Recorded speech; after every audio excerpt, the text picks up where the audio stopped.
Hello guys, let's discuss about the chapter 3 and 4 of the CPC SA guidelines for experimentation on feces. I'm Charan Singh and you're watching Education Nama channel. As we have discussed in the previous presentation about the chapter 1 and 2 about related to introduction and the goal of CPC SCA. Here in this case, we'll discuss about the fish procurement and their quarantine and acclimation. So basically, this is a small presentation I'm going to discuss with you. Let's have an insight on the same.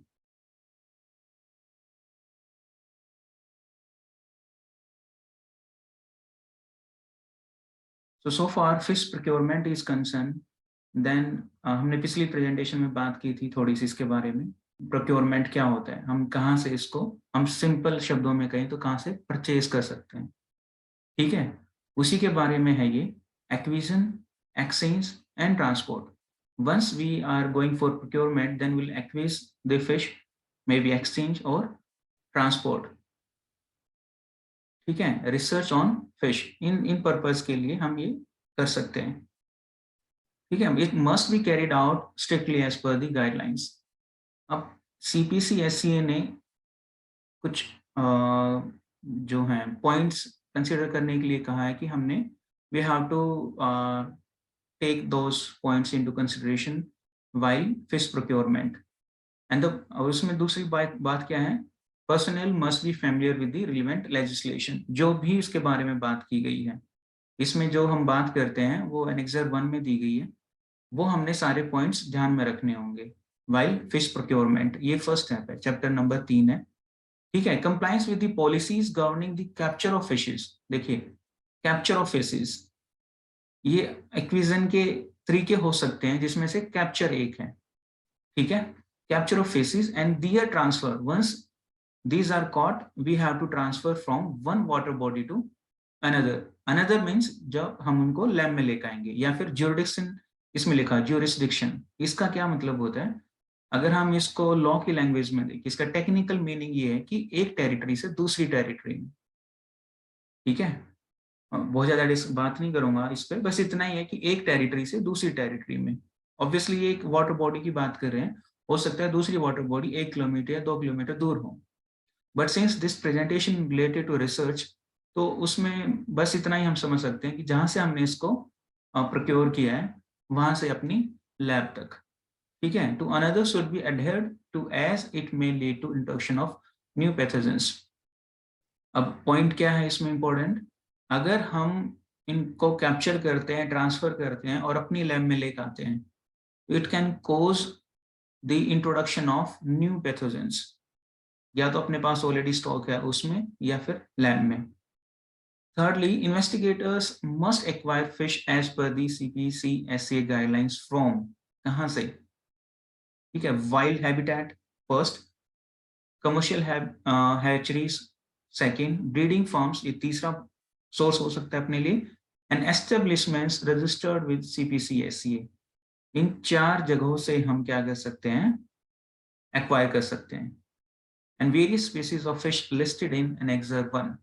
इसके साथ साथ जो हमने ऊपर बात की, इसके साथ साथ कई सारी जो स्पीसीज हैं फिश की एनेक्सर 1 में दी गई है, वो हमने बात कर ली थी पिछली प्रेजेंटेशन में.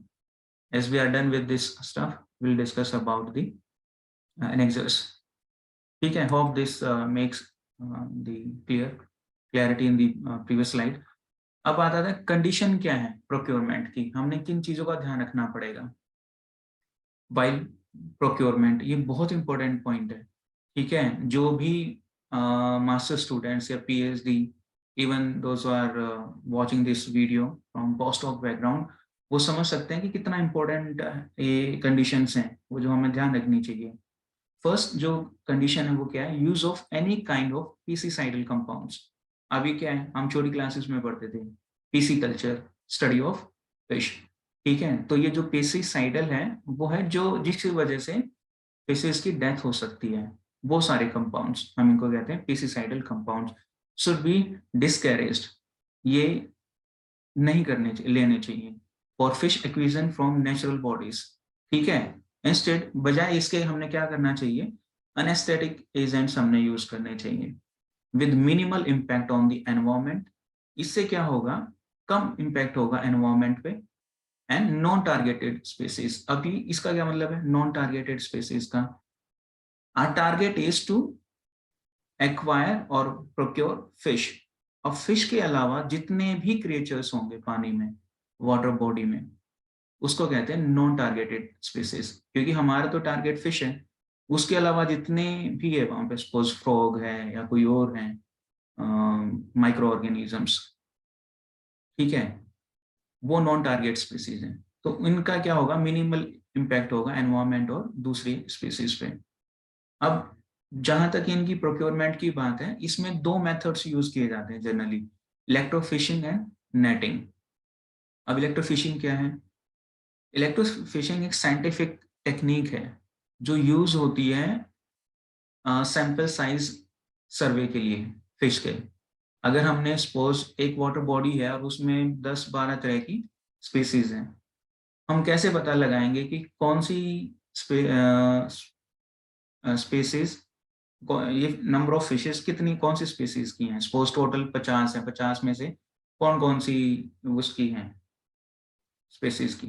ठीक है, इसको कहते हैं फिश पॉपुलेशन, मतलब सर्वे करना। जैसे इन जनरल मैं बता रहा हूँ, जैसे हमने इंडियन अपना एक वो होता है सेंसस, ठीक है, उसमें हम अलग अलग काउंटिंग करते हैं बेस्ड ऑन द बैकग्राउंड। ठीक है, उसमें नाम भी होता है, जॉब के बारे में भी होती है, एजुकेशन के बारे में होता है, काफी सारे पैरामीटर्स होते हैं सेंसस के। ऐसे ही जब हम सैंपल सर्वे करते हैं फिश का, तो उसमें इलेक्ट्रोफिशिंग करते हैं। अब हो गया क्या इसमें, इसमें बेसिकली इलेक्ट्रिक करंट हम पास करते हैं कैथोड और एनोड के थ्रू उस वाटर बॉडी में। ठीक है, अब क्वेश्चन राइज ये हुआ होगा पहले कि करंट से तो डेथ हो सकती है। ठीक है, हम बात कर रहे हैं बार बार मिनिमल इम्पैक्ट की, बट यहाँ तो हम ज्यादा करंट दे रहे हैं। ठीक है, ये क्वेश्चन राइज हो सकता है माइंड में while listening this thing. But इसकी खास बात क्या है कि हम मतलब इस इलेक्ट्रोफिशिंग के थ्रू इतना ही करंट पास होता है वाटर बॉडी में जिससे नुकसान ना हो, ठीक है, डेथ ना हो। और जैसे हम अप्लाई करते हैं करंट, तो जो फिश है वो एनोड की तरफ आ जाती है। ठीक है, जैसा ही आएंगी उसके बाद क्या होगा, उनकी मोबिलिटी कम हो जाती है। मोबिलिटी कम होने का मतलब है उनकी जो फिजिकल मूवमेंट है वो बहुत देर के लिए नहीं होती, थोड़ी देर होती है, 2-4-5 मिनट्स के लिए, उसके बाद वो नॉर्मल हो जाती है। ठीक है, ये होता है इलेक्ट्रोफिशिंग। नेटिंग का सिंपल बदाम नेट यूज कर सकते हैं, should be carried out ensuring with minimal impact. देखिए अब फिर से बात कर रहे हैं मिनिमल इम्पैक्ट की। अब तीसरा पॉइंट क्या है, तीसरी कंडीशन क्या है, minimal morbidity and mortality must insured while capturing, transportation and handling of wild fishes. देखो ये क्या होता है मोर्बिडिटी एंड मोर्टेलिटी, जब कोई कंडीशन होती है, पैथोलॉजिकल कंडीशन होती है, कोई डिसीज होती है, ठीक है, उसको मोर्बिडिटी कह देते हैं। फॉर एग्जाम्पल कोई डायबिटिक का केस है, जनरल एग्जाम्पल हम ले रहे हैं, कोई हार्ट से रिलेटेड डिसीज है, कोई ट्यूबरक्लोसिस है, वो मोर्बिडिटी है। बट अगर ट्यूबरक्लोसिस और डिसीज डायबिटीज हो जाए, उसको हम कहेंगे कोमोर्बिड कंडीशन। ठीक है, hope you understand this morbidity. जहां तक मोर्टेलिटी की बात है, ये नेक्स्ट स्टेज की बात है, यहाँ पे डेथ हो जाती है। ठीक है, यहाँ पे इल हेल्थ कंडीशंस है मोर्बिडिटी के केस में। तो हमने इन चीजों का भी ध्यान रखना है during capturing, transportation and handling of wild fishes. अब लास्ट पॉइंट क्या है कंडीशन में, द रिस्क ऑफ एस्केप, अभी इंपॉर्टेंट पॉइंट है, and the accidental introduction of exotic और infectious disease and other detrimental outcomes resulting from. देखो ये सारी चीजें हो सकती हैं, एक्सीडेंटल इंट्रोडक्शन ऑफ एक्सोटिक और इन्फेक्शियस डिसीज और दूसरी डेट्रीमेंटल कोई आउटकम, किसकी वजह से, इंट्रोडक्शन ऑफ अननोन और नॉन नेटिव स्पीसीज। ठीक है, ये इंपॉर्टेंट पॉइंट है कि इनकी वजह से यहाँ पे प्रॉब्लम हो सकती है। तो हमने क्या करना है, इस चीज का भी हमने ध्यान रखना है कि ये सारी चीजें वहां पे इन्वॉल्व ना हो, जिसकी वजह से फर्दर जो अपने पास, अगर हम लैब की बात करते हैं, वहां पे ना कोई प्रॉब्लम आ जाए। ठीक है, ये फोर्थ पॉइंट थोड़ा सा क्लियर सा लग रहा होगा, बट जहां तक मेरी अंडरस्टैंडिंग है, हमने इन चीजों का ध्यान रखना है सिंपल वर्ड्स में अगर हम बात करें, ठीक है। ये तो हुआ चैप्टर नंबर 3 के बारे में। अब इसी के जो 4 पॉइंट्स है उसके आगे हम देख लेते हैं, थोड़े 1-2 पॉइंट्स और हैं अभी चैप्टर नंबर 3 ही चल रहा है। If fish are procured from registered vendors, देखिए हमने 4 सोर्सेज की बात की थी जो सीपीसी एससीए के साथ रजिस्टर्ड है, या कोई रिसर्च ऑर्गेनाइजेशन, यूनिवर्सिटी या इंस्टीट्यूट है, नेशनल और इंटरनेशनल रिपोजिटरीज हैं। Yes exactly, these are there, ठीक है। रिपोजिटरीज हो सकती है इंटरनेशनल लेवल पे। तो सबसे पहले हमने क्या करना है, उनका हेल्थ स्टेटस भी पता करना है, ठीक है, इन टर्म्स में जेनेटिक हिस्ट्री के बारे में, क्योंकि अपने पास 2 तरह की हो सकती हैं, एक जिसमें जेनेटिक मॉडिफिकेशन नहीं होता, ठीक है, जैसे ही हमने बस कैप्चर किया है डायरेक्ट वाटर बॉडी से, and we are sure that these are non genetically modified fish, ठीक है। अगर हम किसी लैब से ले रहे हैं सपोज, ठीक है, इंडिया में भी कई सारी लैब्स हैं, उसमें हो सकता है कि कोई जेनेटिकली मॉडिफाइड फिशेस पे काम कर रहा हो, और हमें बाई चांस, वैसे होता नहीं है ऐसा, डिस्कशन के पॉइंट ऑफ व्यू से ही कह रहा हूँ, बाई चांस हम जेनेटिकली मॉडिफाइड फिशेस ले आए, ठीक है, और हमें चाहिए हो नॉर्मल। रिपीटिंग, ऐसा होता नहीं है, हमने भी मतलब ग्राउंड वर्क करना होता है बिफोर प्लानिंग। तो ये point we should consider. Consistent husbandry and management practices should be adopted with developed standard operating procedures in the fish facilities, ठीक है।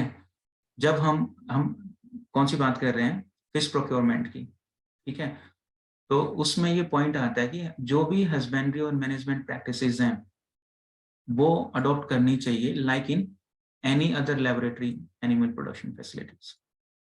क्लियर है। Next point is consignment of fish should be inspected. जब हमने procure की है तो consignment है fish की, उसका इंस्पेक्शन होना चाहिए। किस चीज के लिए, for compliance with procurement specifications, ठीक है, and the fish should be quarantined and stabilised. ये बहुत इंपॉर्टेंट है, इस पे अलग से चैप्टर है क्वारंटाइन का एंड एक्लेमेटाइजेशन है, एक्लेमेशन का, according to procedures appropriate for the species and circumstances. जैसे ही फिश अपने पास आई है, ठीक है, कंसाइनमेंट आया है फिश का, वो हमने इंस्पेक्ट करना है in terms of these things, procurement specifications, और उसके बाद इसको हम क्वारंटाइन कर देंगे, थोड़ी देर के लिए हम कह सकते हैं स्टोर कर देंगे, ठीक है, and stabilise according to procedures. जो भी हो सकता है कि अलग अलग स्पीसीज की अलग अलग कंडीशंस हों, इसलिए लिखा है for this species and circumstances, lab के अकॉर्डिंग हम काम करेंगे इसमें। अब आ जाता है 4th chapter, quarantine and acclimation. अब तक था sorry chapter number 3। Now this is chapter number 4। once now we see the pattern of the guideline. First we discuss about the introduction, second we discuss about the goal of the guidelines, third we have just discussed about the procurement, ठीक है। अब procurement हमने कर लिया fish का, उसके बाद क्या आता है चैप्टर नंबर 4, क्वारंटाइन एक्लिमेशन। एक एक वर्ड है एक्लिमेटाइजेशन, ये उसके जैसा ही है एक्लिमेशन, दिखने में थोड़ा अलग है, मीनिंग सेम है, फैमिलियर करवाना होता है इसका meaning. Quarantine is this separation, ठीक है। अब जैसे मैंने थोड़ी देर पहले पिछली स्लाइड में कहा स्टोर, ठीक है, स्टोर भी हम करेंगे but we have to separate it first from the batches. Is the separation of newly received fish from those already in the facility. अब अपने पास अलग से लोट हो सकता है, टैंक होंगे अपने पास, वाटर टैंक, जहां पर इनको हमने सेपरेट करके रखना है, ठीक है।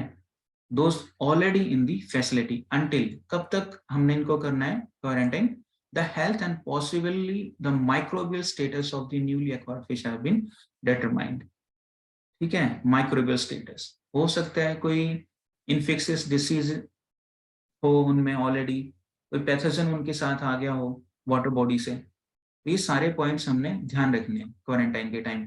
इफेक्टिव क्वारंटाइन मिनिमाइजेस, ये क्या करता है, क्वारंटाइन क्या करता है, chance of introduction of pathogens into the established stock, ये फर्स्ट पॉइंट में ही हमने डिस्कस कर लिया। हो सकता है कुछ इंट्रोडक्शन उसमें आगे हो pathogens and those can create problems to the established stock in the lab.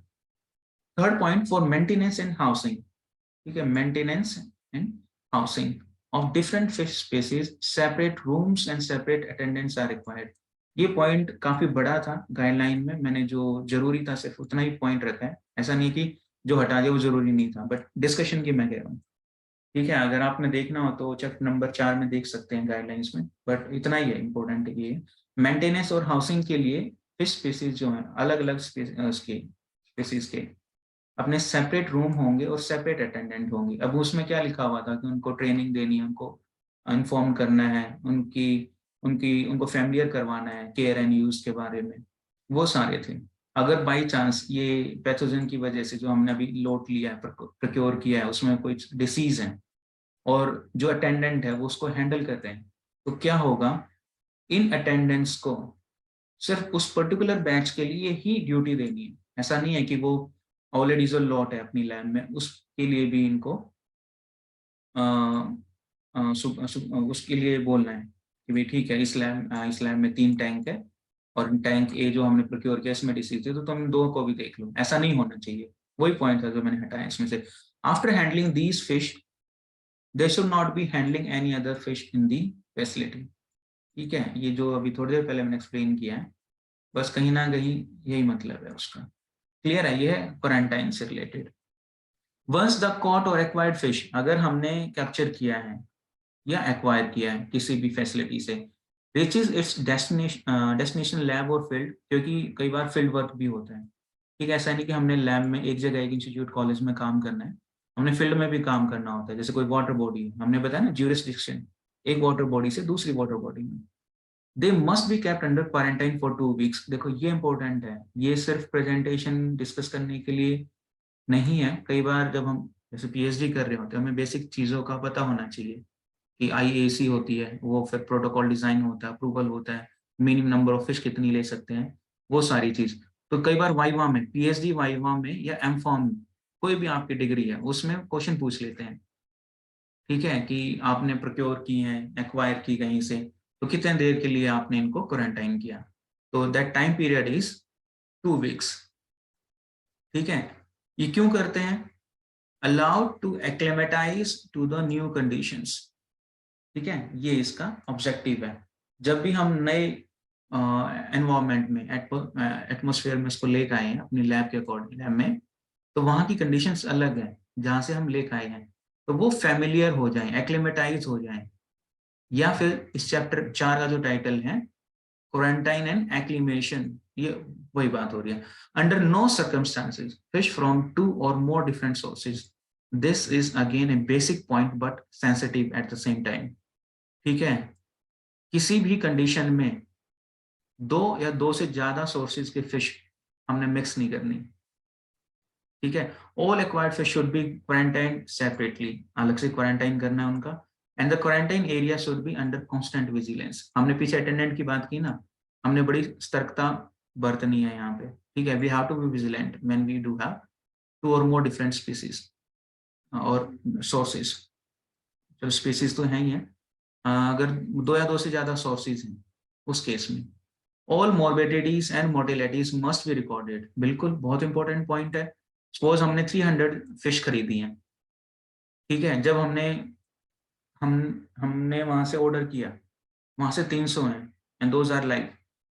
हो सकता है ट्रांसपोर्टेशन के टाइम कुछ प्रॉब्लम हो जाए और डेथ हो जाती है 2 या 5 फिश की, तो उसका हमने रिकॉर्ड रखना है। ठीक है, and good record keeping must be practice to detect and respond to any health problems of fish during quarantine period. ये तो है ही है। इसके साथ साथ अगर हम ग्राउंड लेवल पे बात करते हैं, जैसे मैंने 300 फिश के बारे में बात की, ग्राउंड लेवल पे क्या है कि हमने लैब स्केल पे काम किया है और हमने फिश यूज करनी, तो हमें उस टाइम पे भी तो अपना रिकॉर्ड मेंटेन करना है डे बाई डे।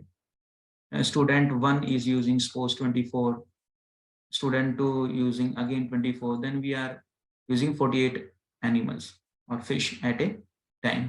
तो ये अपने पास रिकॉर्ड होना चाहिए, प्रोक्योरमेंट के टाइम भी होना चाहिए, क्वारंटाइन के टाइम में भी होना चाहिए, एंड ड्यूरिंग लैब यूसेज भी होना चाहिए as per the CPC/SCA guidelines.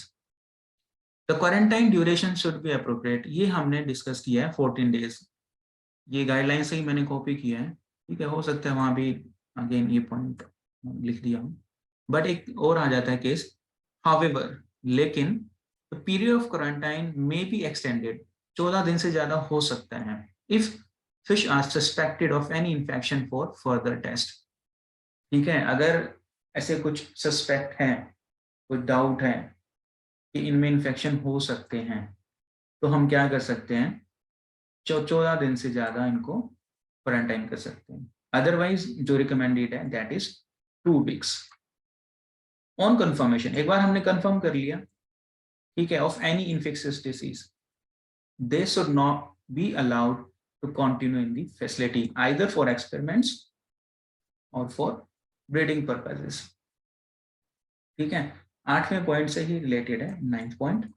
Once this is confirmed, तो हमने क्या करना उस कंडीशन में, उन फिश को हमने अलाउ नहीं करना है for experiments and breeding purposes, obviously बड़ा बेसिक पॉइंट है, but we have to keep these things into our mind so far quarantine and acquisition is concerned, or sorry acclimatization is concerned, ठीक है। ये है chapter 4। इस presentation में हमने बात की procurement followed by quarantine and acclimation की। In the next presentation we'll discuss chapter 5 that is related to aquatic facilities, ठीक है। अब aquatic facilities में गाइडलाइन जो प्रेस्क्राइब करते हैं 3-4 चीजें हैं, जैसे वाटर से रिलेटेड है, ठीक है, उनकी हाउसिंग से रिलेटेड है, और कोई इलेक्ट्रिसिटी से रिलेटेड है, वो सारी फैसिलिटीज के बारे में बात है चैप्टर 5 में। हम बात करेंगे नेक्स्ट प्रेजेंटेशन में चैप्टर 5 की। ये थोड़ा सा बड़ा चैप्टर है, but at the same time important once again. So thank you for watching Education Nama and listening the presentation. Please like and share the video and subscribe the channel. Thank you so much.